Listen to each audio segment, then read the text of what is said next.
Dios es bueno, para siempre su misericordia. Gracias, hermanos músicos, pueden tomar su lugar en este día precioso. Tal vez me ayudan ahí a encender este monitor, lo voy a usar. Que Dios los bendiga, mis amados hermanos, en esta preciosa mañana, a los que nos siguen a través de las redes sociales, a los hermanos de la iglesia local que se han conectado para poder llevar ver esta transmisión. Que Dios los bendiga de una manera muy especial. También a los hermanos allá en Guatemala, a los que están viendo a través del canal Guatevisión, que Dios los bendiga. A los hermanos de Coatepeque, partes creo de Retauleu también, que Dios los bendiga. Es un privilegio poder llegar hasta sus hogares y poder compartir una palabra de parte del Señor. En este día el hermano oraba por la palabra del Señor, y nosotros no es la excepción, lo vamos a hacer. Y también vamos a entrar en este tiempo para hablar de los temas que el Señor quiere que nosotros podamos hablar a través de su palabra en este día. Yo creo, mis amados hermanos, que hay escenarios muy específicos donde uno como humano, ¿verdad?, puede tener una conversación con una persona, con los hijos. Hay lugares específicos para tener una conversación. Y cuando nosotros queremos platicar con nuestros hijos, lo podemos hacer en la mesa, a través de un almuerzo, una cena. Queremos trasladar un pensamiento a ellos, hermanos amados, o un consejo a nuestros hijos. Gracias, hermano. Y lo hacemos tal vez a la mesa, o simplemente los llevamos a un cuarto, ¿verdad? Ahí en ese cuarto les hablamos de lo que nosotros queremos hacia ellos. Hay conversaciones entonces con ellos, pero para hablar de un negocio, nosotros usamos una oficina. Ahí es donde tratamos de trasladar lo que nosotros queremos, hermano, negociar con alguien, ¿verdad? Y también hay otro escenario que nosotros podemos usar para tener una conversación más íntima con nuestro cónyuge, con nuestra esposa. Lo hacemos en nuestra recámara o nuestra alcoba. Es ahí donde tenemos esas conversaciones. Entonces, hay escenarios específicos para llevar una conversación con diferentes tipos de personas. Y Dios se ha valido también de escenarios para hablarle al hombre. Dios tiene lugares muy específicos para hablarnos. Aunque Él lo puede hacer, hermano, lo ha demostrado en el tiempo que Dios nos ha hablado a través de profetas, a través de la ley. De hecho, Dios usó también los sueños para hablar. Son escenarios que Dios ha usado para hablarle a la humanidad. Creo yo que el escenario más lindo que quisiéramos que siempre Dios nos hable es a través de sueños.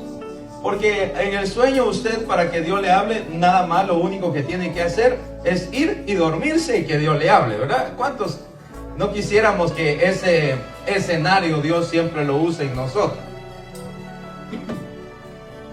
Pero hay escenarios también donde Dios, hermano, nos va a llevar para, hermano, hablarnos a nosotros. Y esos escenarios muchas veces no serán de nuestro agrado.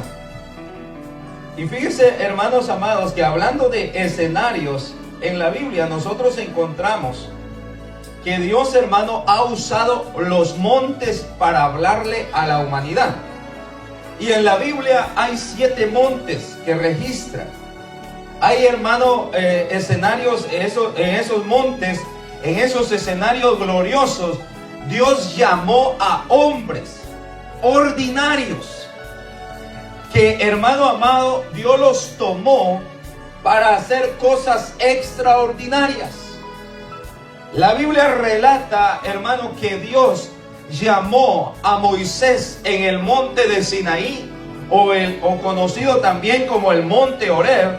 Y Dios, hermano, lo llama a este hombre, que la Biblia dice que cuando Dios lo llamó, él dijo: Señor, yo no puedo hablar, yo soy tardo para hablar, yo no puedo hacerlo, yo tengo limitaciones. En el monte, hermano, Dios llamó a Moisés, y Dios, hermano amado, le hizo ver a Moisés los defectos que él tenía. Dios lo llevó al monte para confrontarlo a él mismo. Entonces, hermano, ahí Moisés dijo: Señor, ¿por qué no llamas a otro que hable mejor que yo? Es ahí donde Dios lo confrontó, pero Dios le dice: no hablarás tú. Yo voy a usar como alguien, hermano, que va a ser tu portavoz, que es Aarón. Pero en el monte, en el Sinaí, hermano, Dios llamó a Moisés y le dio un llamamiento extraordinario y lo empoderó Dios en el monte. Ahí Dios se mostró a Moisés.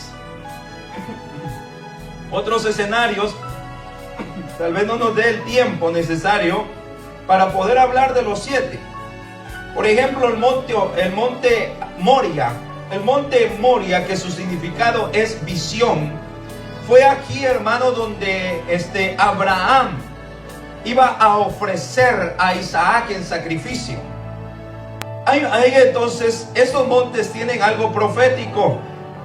Voy a mencionarlos, hermanos, si usted quiere ir apuntándolos. El número 1, el monte Moria, que significa visión, es algo profético donde Dios iba a hablar, habló cuando, hermano amado, le pide Dios a Abraham y le dice: dame a tu hijo, a tu único hijo, yo quiero que me lo ofrezcas. Y cuando él, hermano, va caminando con Isaac de la mano, Isaac le hace una pregunta al padre y le dice: padre, he aquí la leña, llevamos la leña, llevamos el fuego, llevamos cómo encender el fuego, pero ¿dónde está el cordero?, le pregunta Isaac a Abraham. En ese monte, hermano amado, le pregunta Isaac al padre: ¿dónde está el cordero? Y, hermano amado, es una interrogante, es una pregunta que se queda en el aire miles de años. Y resulta que allá, hermano, Juan el Bautista da la respuesta de Isaac cuando, hermano, ve a Jesucristo caminar hacia él y le dice: he ahí el cordero que quita el pecado del mundo. Está la contestación de esa pregunta que se queda en el aire, en el monte Moria. En el monte Horeb es el llamamiento o monte del llamamiento donde Dios llama a Moisés. Número 4, el monte del sermón, Mateo 5:1 en adelante, donde Jesucristo subió y le habló a la humanidad. Número 6, hermano, el monte de los olivos, y es donde vamos a centrar este mensaje el día de hoy. El monte de los olivos o el jardín del Getsemaní. Y por último tenemos el monte el Calvario o el monte Gólgota. Yo quiero que usted vaya acomodándose un poquito ahí mientras damos esta introducción. Todavía no empezamos a predicar. Entonces, ¿de qué queremos hablar hoy? Queremos hablar, hermano, que antes nosotros de sentir esa llenura del Espíritu Santo o esa unción que Dios quiere depositar en nosotros, Dios va a usar un monte para llevarnos a nosotros. Es un proceso difícil donde Dios quebrará el yo de nosotros. A medida de que va uno caminando en el ministerio, hermano amado, o el cristiano, ¿verdad? O el cristianismo, usted aceptó a Cristo y empezó a caminar, nos vamos dando cuenta que, hermano amado, el enemigo más grande que tenemos, aunque es el diablo, el Señor lo reprenda, pero fíjese que el que más estorbo hace para que la vida o para que los propósitos de Dios no se cumplan en uno, o para que esa unción no se manifieste en nosotros, el enemigo número 1 somos nosotros mismos. Porque nosotros, hermanos, ponemos los obstáculos para que Dios no se manifieste. Y fíjese que hay dos montes de los cuales vamos a hablar.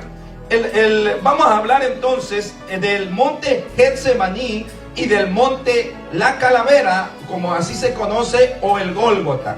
Vamos a abrir nuestra Biblia, mis amados hermanos, en este precioso momento, en Lucas capítulo 22, verso 39. Yo tengo un monitor aquí, entonces lo voy a estar usando. Y mientras usted busca Lucas capítulo 22,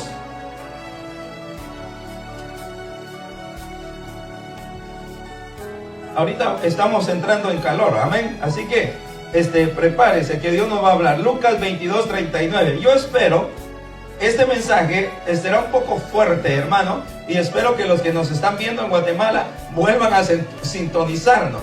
Yo siempre le digo a la iglesia, hermano, abróchese el cinturón. Así que usted va ahorita, abróchese bien el cinturón, porque el avión va a despegar. Amén. Así que Dios nos va a hablar en este precioso momento.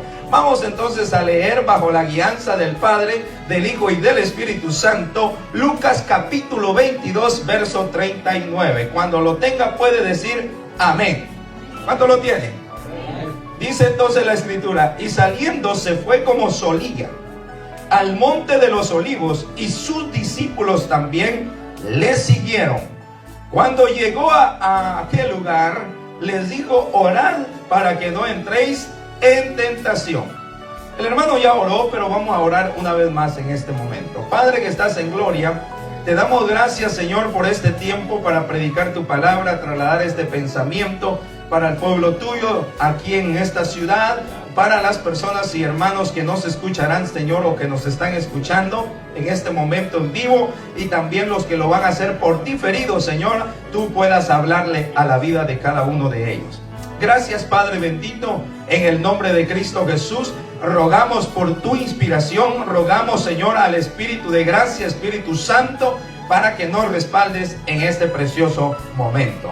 Gracias, Padre, gracias, Hijo, gracias, Espíritu Santo. Puede tomar su lugar. Fíjese, hermano, que cuando Dios nos llamó a nosotros al ministerio, fue una etapa muy difícil. Fue el inicio del ministerio, fue algo bien difícil. Y yo me acuerdo que uno no tiene experiencia. Es como cuando uno se convierte en padre. Uno no sabe cómo cambiar al niño. Hermano, es una experiencia que te cambia la vida. Entonces, cuando nosotros empezamos el ministerio en esta iglesia, hermanos amados, sucedieron cosas, hermano, que quisieron haberme desanimado y querer yo retroceder. Me acuerdo de una experiencia que yo la he contado mucho con los hermanos amigos que tengo, hermanos allá en Oklahoma. Y yo les decía que los primeros 2 meses, me acuerdo que yo recibo una llamada y me dicen, pastor, ¿pudiera usted venir y orar por mi novia? Porque algo está sucediendo con ella, decía un hermano que venía a nuestra iglesia. Y yo me acuerdo, hermano, que dije, bueno, es mi primer trabajo como pastor. Ahora voy a empezar a desempeñar este trabajo. Voy, hermano, me preparo y salgo hacia esa casa. Lo que yo no me imaginaba era el escenario que yo iba a ver. Ellos habían tenido una mala conversación y estaban peleando. Y resulta que cuando yo llego, mi amado hermano, a ese escenario, yo me acuerdo que esta persona, la mujer, estaba, hermano, con un cuchillo en la garganta. Estaba, pero en un mar de llanto. Estaba llorando y decía, ya no quiero vivir más. Hermano, yo veía cómo ese cuchillo, hermano, se pegaba a la piel de ella. Yo decía, Señor, ¿y ahora qué hago? Saco el manual del ministro, ¿qué hago, verdad? ¿Cómo manejo esta situación? Y yo me acuerdo que en el manual de ministro solo hay presentación de niños, bautismo y en fin. Y entonces, hermano, me siento tan impotente que al ver a esa mujer en ese peligro, a ver también a ese hombre impotente de no poder hacer nada, y yo, hermano, llamado Dios en mi vida al ministerio en ese escenario, sin saber qué hacer, hermano, lo único, mire, hermano amado, lo único que yo pude hacer es ponerme a llorar con la mujer. Y empecé a llorar juntamente con ella. Y yo no sé, el Señor se ha haber movido ahí cuando ella me vio llorar. Se puso a llorar más. Y mientras ella lloraba más lloraba yo. Entonces Dios usó ese escenario. Yo no sé qué me vio ella, que decide bajar el cuchillo de su garganta. Y hermano, llorando fue la primera vez que Dios me usó para manejar una situación. Hermano amado, Dios lo lleva por un proceso a uno para confrontarlo. ¿Qué quiero trasladarle a través de esta historia? Es que después de ese momento vivido, yo dije, Señor, yo no sirvo para esto.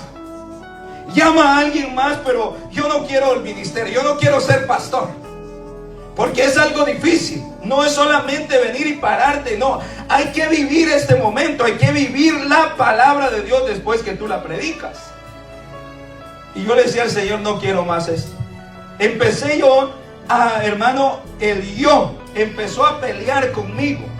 El Señor entonces me llevó a este pasaje donde la Escritura nos enseña que Jesús, antes de llegar al Gólgota, Él fue al Getsemaní. El Getsemaní, o el Monte de los Olivos, hermano, o jardín, perdón, de los Olivos, es el lugar donde, hermanos, se machacan los olivos. Es ahí el lugar, hermano, donde empieza el proceso, hermano, para machacar ese olivo y sacar ese aceite.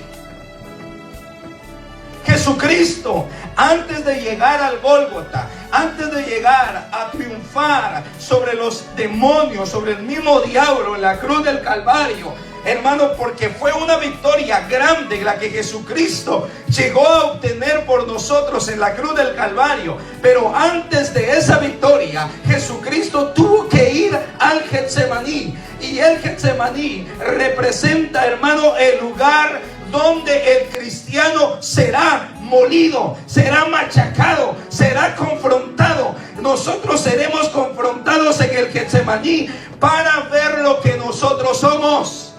Porque no se puede manifestar lo de Dios en nuestra vida, hermano, a medida que nosotros no quitemos el yo. ¿Y por qué no se manifiesta la unción? A veces se preguntan las personas, es que ya llevo 20 años en el Evangelio, ya llevo 15 años en el Evangelio. Mira, puedes llevar 50 años en el Evangelio, pero si tú no eres llevado al Getsemaní, tú vas a estar como Israel 40 años dando vueltas en el mismo círculo. Dios quiere confrontarnos con el yo.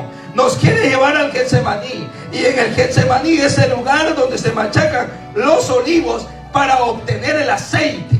El aceite, hermano, que servía para la unción de reyes, para la unción de sacerdotes, para la unción, hermano, de los profetas. Cuando Dios llamaba a un rey, bendito sea Dios, yo siento al Señor en este momento. Cuando Dios iba a llamar a un sacerdote, la Biblia dice que el cuerno se llenaba de aceite. Entonces, hermano, venía aquella autoridad y vaciaba el aceite sobre esa persona. ¿Qué es lo que trato de decirte en esta mañana? Que el proceso donde Dios te está llevando, el proceso donde Dios te está confrontando, tal vez estás pasando el Getsemaní, tal vez estás pasando el jardín de los olivos. ¿Sabes para qué? Para que Dios te machaque, para que saque Dios esa unción que hay en ti. Dios no puede llevarte al Gólgota. Hay mucha gente que desea ministerio. Hay gente que dice, Señor, úsame en profecía.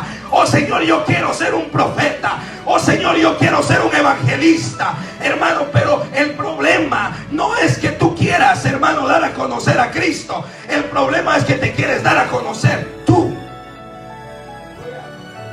¿Hay alguien aquí esta mañana? ¿Sabes por qué Dios no levanta mucho? Porque el ego lo tiene muy grande, el orgullo lo tienen hasta el cielo, y Dios no puede llevarte a triunfar a medida de que Él no te lleve al Getsemaní. Dios va a usar métodos para quebrar al hombre. Por eso te decía que espero en Dios que tú sigas sintonizando este mensaje el siguiente domingo. Pero hay algo, hermano, cuando Dios llama al hombre del mundo y lo llama al reino, ¿sabe qué empieza a hacer Dios? Empieza a matar el machismo, empieza a matar las áreas que te enseñaron tus padres que no están correctas. Porque tu padre te dijo que un verdadero hombre tiene que tener 7 mujeres. Y la Biblia dice, el hombre ame a su esposa, marido de una sola mujer.